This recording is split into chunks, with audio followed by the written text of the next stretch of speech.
Hey everyone, how you doing today? It is me, David, with Jersey Boy Music, rebranded from Collecting Beatles 101. So this is my inaugural non-Beatles review video type of deal on the rebranded channel. Still going to do Beatles videos, don't worry about that, but I want to talk about other bands and artists that I really enjoy listening to. So today, I'm going to talk a little bit about a band that influenced my love of music from an early age. It's a band that had a television show back in the 60s. They had a ton of hits, soundtrack of our lives, had enjoyed a resurgence back in the mid 80s, and still enjoys a popular fan base today. And of course, I am talking about the Monkees. Hey, hey, we're the Monkees. And people say we monkey around, but we're too busy singing to put anybody down. The Monkees enjoyed their first wave of popularity when their television show was broadcast on NBC. Here we go.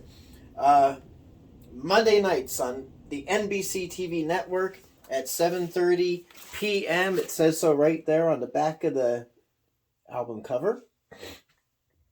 And the Monkees were, here we go, Davey Jones, Birthplace, Manchester, England. And Davey Jones was a accomplished Broadway actor, singer, dancer, performer. In fact, he appeared on the Ed Sullivan Show the same night as the Beatles' first appearance, February 9th, 1964, as a member of the company, whatever, the cast of the Broadway show Oliver. So he considered himself very fortunate that evening, didn't he? The next one here, Mike Nesmoth. Mike actually was an accomplished musician, country, folk, some rock and roll. In fact, he invented the country rock genre. I would say he invented it, all right?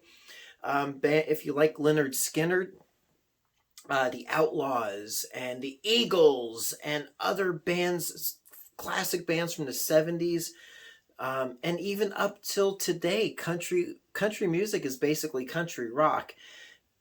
If you enjoy that genre, you have Mike Nesmoth, old wool hat himself, to thank for that genre and really inventing it. He also invented the music video television genre with movies like Elephant Parts, a TV show called Television Parts, and he also had a hand in inventing MTV, back when it was good, all right? Not what it is today, more on TV. It was music television, something as a teenager I really enjoyed watching with music videos and all that. So next one up, Peter Tork. He was like the Ringo of the Monkees, but a very accomplished folk musician. Enjoyed a performance, shared the stage with Pete Seeger. So if you're into folk music, you know who Pete Seeger was, all right? Member of the Weavers, a folk trio. Really accomplished musician. In fact, on the first session for recording the first album, Peter brought his guitar along with him, and he was told no, he's just going to lend his voice to that. And then lastly, we got Mickey Dolenz, who was an actor, child actor, and also a guitarist, but they put him on drums. So it's basically, if they were kind of like trying to capture that Hard Day's Night feel for the TV show. So you got Davey was like there we go. Davey was like the Paul of the band. Mike was like the George of the band. Peter was like Ringo. Mickey was like John, as far as their personalities were concerned. Another little tidbit of trivia was that for about 9 dates in July of 1967, July 8th through the 17th, for the Monkees tour. Their opening act was this left-handed African-American guitarist that had yet to make it big here in the United States. Jimi Hendrix was their opening act. Jimi Hendrix left. His last performance with them was July 17th of 67, like I said. Basically because he got tired of being booed off the stage by prepubescent girls who wanted to see the Monkees. If you're going to collect the Monkees, there's any number of greatest hits packages. Past that, their first two albums are basically the soundtracks to the television series. The first album, The Monkees, was released, got my notes here, October of 66. More of the Monkees, January 9th of 67. The producer for both of those albums was Don Kirschner. Don Kirschner was a well-known producer at the time who basically produced a lot of bubblegum type of music. He went on in 1969 to produce the Archies, which was another prefab television, this time television cartoon show based on the comic book and strip of the same name. Their third album, Monkees Headquarters, is probably their best album. It is not self-produced, but they played all the instruments themselves.